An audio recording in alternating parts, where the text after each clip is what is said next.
Video बघत असलेल्या प्रत्येकाला महाप्रपंच तर्फे तेजस पुंगारचा सप्रेम जय शिवराय, सप्रेम जय श्रीराम. मित्रांनो, एक अतिशय महत्वाचा मुद्दा तुमच्या समोर डिस्कस करायचा आहे.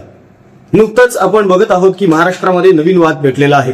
प्रतिगामी वारकरी विरुद्ध पुरोगामी वारकरी, सनातनी वारकरी, वैदिक वारकरी विरुद्ध विठ्ठलाचे वारकरी. अहो, वारकऱ्यांमध्ये कसले भेदाभेद करता हो? वारकऱ्यांमध्ये भेदाभेद असू शकत नाही ना. आणि जर भेदाभेद होणार असेल तर मग तो वारकरीच कसा राहिला? तो वारकरी असूच शकत नाही ना. एवढी साधी गोष्ट सुद्धा आपल्याकडच्या राजकारण्यांना कळत नाही आणि हे लोक यावर वाद निर्माण करायला सुरुवात करतात. खरं तर हा वाद सुरू झाला पवारांपासून. काही गरज नव्हती त्यांना राज्यसभेवर खासदार म्हणून आल्यानंतर तो लेख लिहिल्याची. ती वारीमध्ये सुद्धा प्रतिगामी घुसलेले आहेत. खरं तर हा सगळा राग यांचा मनोहर भिडे गुरुजी यांच्यावर होता. मग यांनी ती 20 जणांची यादी बाहेर काढली. मग त्या 20 जणांवर आतपाखड करायला सुरुवात केली, आदवा बोलायला सुरुवात केली. त्याची परिणिती ही झाली की विकास लवांडे यांच्या या प्रवक्त्यावर शाई फेकण्यात आली, गोतण्यात आली. आणि मग यांनी निषेध दर्शवायला सुरुवात केली. मग त्या लवांडेनं पुढे येऊन आणखी स्टेटमेंट दिले की फक्त शाई फेकणे नव्हे, हा तर मला मारून टाकण्याचा डाव होता. बघा यांच्या उलट्या बॉम्बा कशा असतात. यांना मुंगी जरी चावली ना तरी हे म्हणतील की नाही, विरोधकांनीच पाठवलं होतं या मुंगीला मुद्दाम मला मारण्यासाठी, मला डसण्यासाठी. आणि त्या मुंगीच्या पायांना, त्या मुंगीच्या दातांना विष लावण्यात आलेलं असेल, असं तसं. हे काही करू शकतात नाही लोक. म्हणजे मनोज जरांगे ज्या पद्धतीने बोलतात ना की मला जीवे मारण्याच्या धमक्या येत आहेत, देवेंद्र फडणवीस सलाईन मधून मला मारून टाकण्याचा प्रयत्न करत आहेत, मला गोळ्या घालण्यात येणार आहेत आणि तुम्ही कितीही गोळ्या घालायच्या असतील तर घाला, मात्र मी मागे सरकणार नाही, मी तर पुढे येतच आहे. ही सगळी जी स्क्रिप्ट आहे ही बारामतीची स्क्रिप्ट आहे.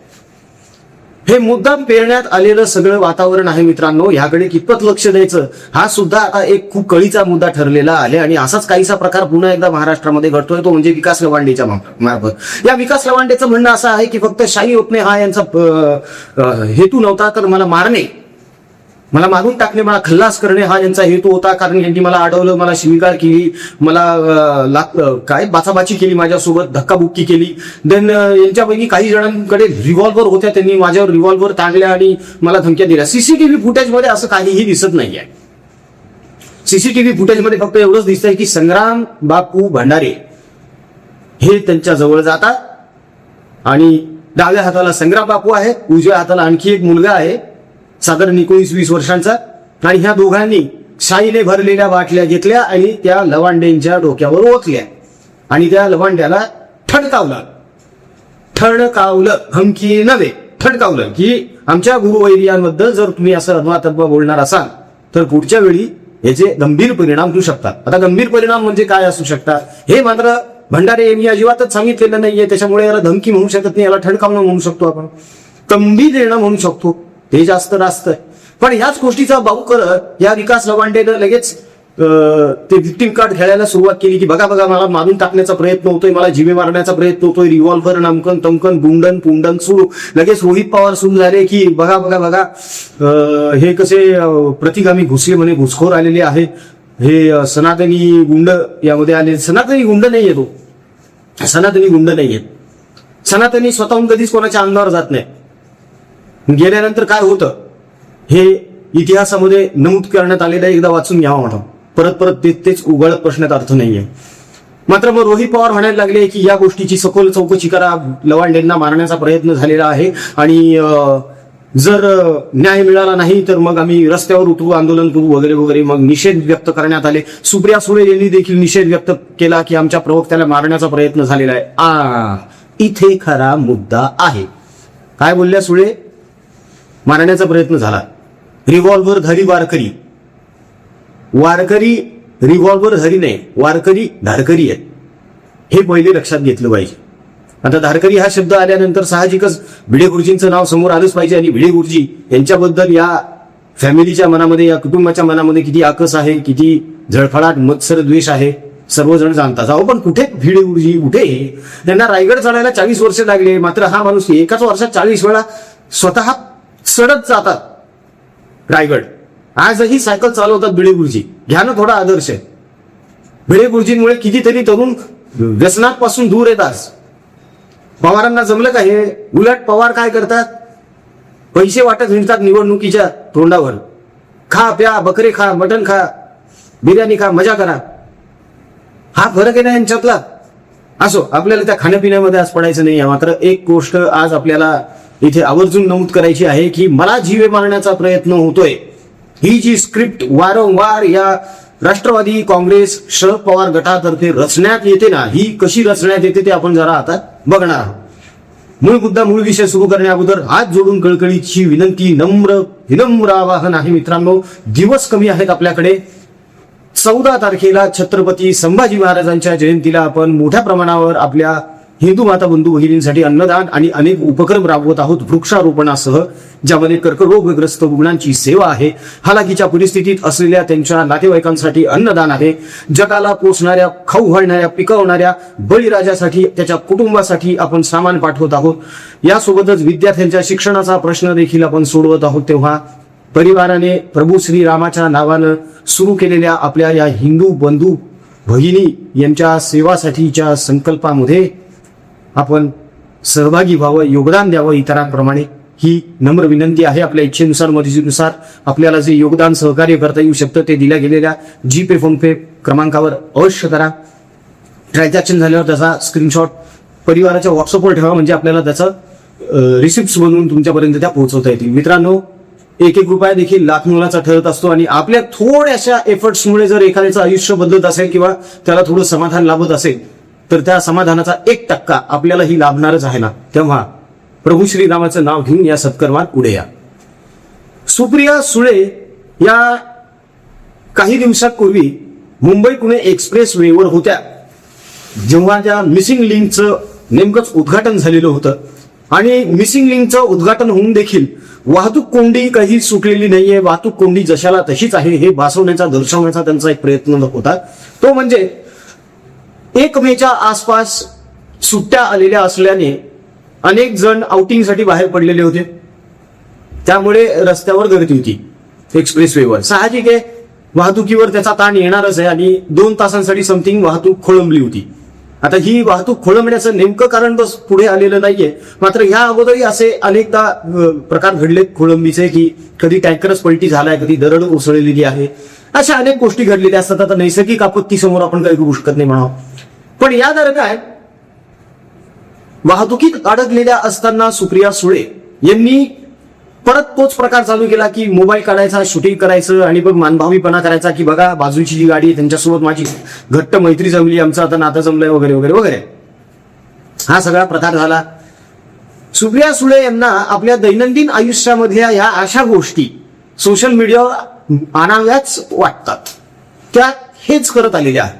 आपण आपल्या मतदारसंघासाठी काय वैधानिक काम केलेलं आहे, काय विधायक कार्य केलेलं आहे हे दाखवत बसण्यापेक्षा बघा बघा बघा, आज मी या हॉटेलमध्ये आलेले आहे आणि काय सांगू बाई, आज तर संकष्टी आहे, पण नाही आज काय एकादशी आहे आणि जाऊ द्या, आपल्या देवाला चालतं, विठ्ठलाला चालतं, मग आपण कशाला लाजायचं नाही का, असं म्हणत मग मटणाचा तावा मारत त्याचं शूटिंग करून ते व्हायरल करायचं मुद्दाम.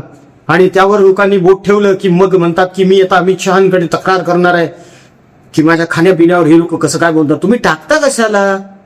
हो, कोण असतो असं की बघा बघा आज मी हॉटेलमध्ये गेलो आणि हे बघा मी आज हे खातोय, आज मी, हे कोणाची काम आहेत, हे जे फूड ब्लॉगर्स आहेत ना, हे ते फूड ब्लॉगरचे काम आहेत, खासदाराचे काम नाही आहेत हे.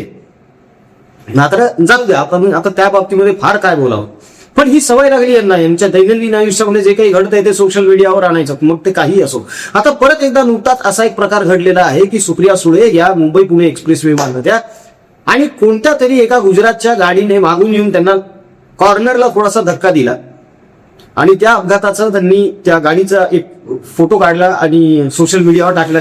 प्रसंग रात्रीचा होता की एका गाडीने आमच्या गाडीला धक्का दिला, मात्र गाडीमधले सगळे सुखरूप आहोत आम्ही, आम्हाला कुणालाही काहीही इजा झालेली नाही. ठीक आहे, इथे हा विषय संपायला पाहिजे होता, नाही संपला. ती जी जीवे मारण्याची जी स्क्रिप्ट असते ना, ती परत फिरायला लागली. याची लिंक लगेच जोडण्यात आली अजितदादा पवारांकडे, की ज्याप्रमाणे अजितदादा पवार यांचा अपघात नसून घातपातच होता हे सिद्ध करण्यासाठी रोहित पवार यांनी थैथयाट केला, त्याचप्रमाणे सुप्रिया सुळे यांच्या गाडीला एक्सप्रेस वेवर झालेला अपघात हा अपघात नसून या मागे घातपाताची दाट शक्यता आहे, अशी आता चर्चा रंगायला लागली. कोण रंगवतंय तर हीच स्क्रिप्ट. हेच शपगटाचे सगळे कार्यकर्ते नेते. यांचं म्हणणं असं होतं की अजितदादा पवार हे महाराष्ट्र राज्याचे मुख्यमंत्री बनू नयेत म्हणून त्यांचा घातपात करण्यात आलेला आहे. पण सुप्रिया सुळे तर कुठल्याच अँगलनं मुख्यमंत्री होऊ शकत नाहीत, त्या तर सरकारमध्ये सुद्धा नाहीत.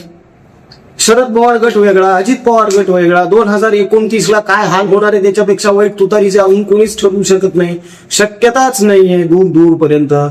भारतीय जनता पक्ष आणि सुप्रिया सुळे यांच्यामध्ये साठलोट होईल आणि किंवा सुप्रिया सुळे ह्या बाहेरून पाठिंबा देतील, काहीतरी शरद पवार खेळी करतील आणि मग शक्यच नाहीये. कॉम्पिटिशन खूप वाढली आहे मुख्यमंत्री पदासाठी. बरं, मग आता जर यांची अशी स्क्रिप्ट आहे, एक मिनिट, आता इथे महत्वाचा मुद्दा आपण एक बघूया. यांचं काय म्हणणं होतं, यांनी आता काय स्क्रिप्ट चालवली आहे की सुप्रिया सुळे यांचा जो अपघात झालाय तो अपघात नसून तो घातपात असण्याची शक्यता आहे, त्यांना मारण्याचा, जीवे मारण्याचा हा प्रयत्न असू शकतो असं हे लोक बोलायला लागले. तर मग मला एक सांगा, काही दिवसांपूर्वीच मुंबईवरून उड्डाण घेतलं होतं हेलिकॉप्टरनं की विमानानं एकनाथ शिंदेच्या, आणि हवामानामध्ये गडबड झाली होती, त्यामुळे त्यांना परत वापस मुंबईला यावं लागलं आणि लँड करावं लागलेलं होतं. या अगोदर देखील देवेंद्र फडणवीस यांच्या हेलिकॉप्टरला 5 ते 6 वेळा अशा परिस्थितीचा सामना करावा लागलेला आहे. हेलिकॉप्टर कोसळता वाचलेलं देखील आहे. तर मग आता अशी स्क्रिप्ट पण चालवायची का की देवेंद्र फडणवीस यांना देखील जीवे मारण्याचा प्रयत्न करण्यात आला, घातपात करण्याचा प्रयत्न करण्यात आला. एकनाथ भाई शिंदे यांना देखील मारण्याचा प्रयत्न करण्यात आला, घातपात करण्याचा प्रयत्न करण्यात आला. मात्र तेव्हा या लोकांनी असं काहीच बोललं नाही हो.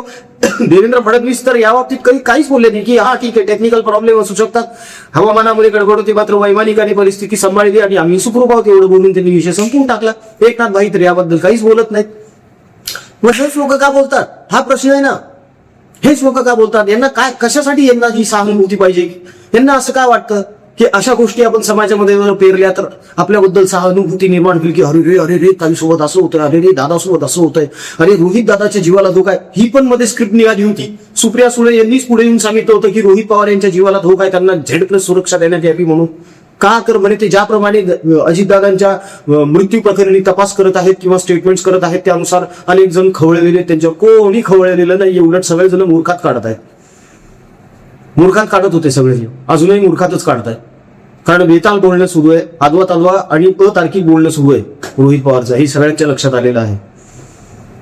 गंमत बघा मित्रांनो, तुम्ही यांच्या बाबतीत काही जरी घडलं तरी हे लगेच स्क्रिप्ट वाचायला सुरुवात करतात. हे यांचे चेहरे पाठी, यांचा सोशल मीडिया, की हा घातपात आहे, घातपाताचा संशय. मग तो विकास लवांडे सारखा चिरकुट प्रवक्ता असो किंवा मग यांचा कुठलाही नेता असो,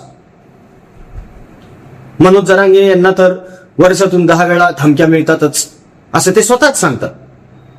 दर महिन्याला एकदा मनोज जरांगे हे वाक्य उच्चारतात, म्हणजे उच्चारतात की माझी सुपारी देण्यात आली आहे, मला मारून टाकण्याचा प्रयत्न सुरू आहे.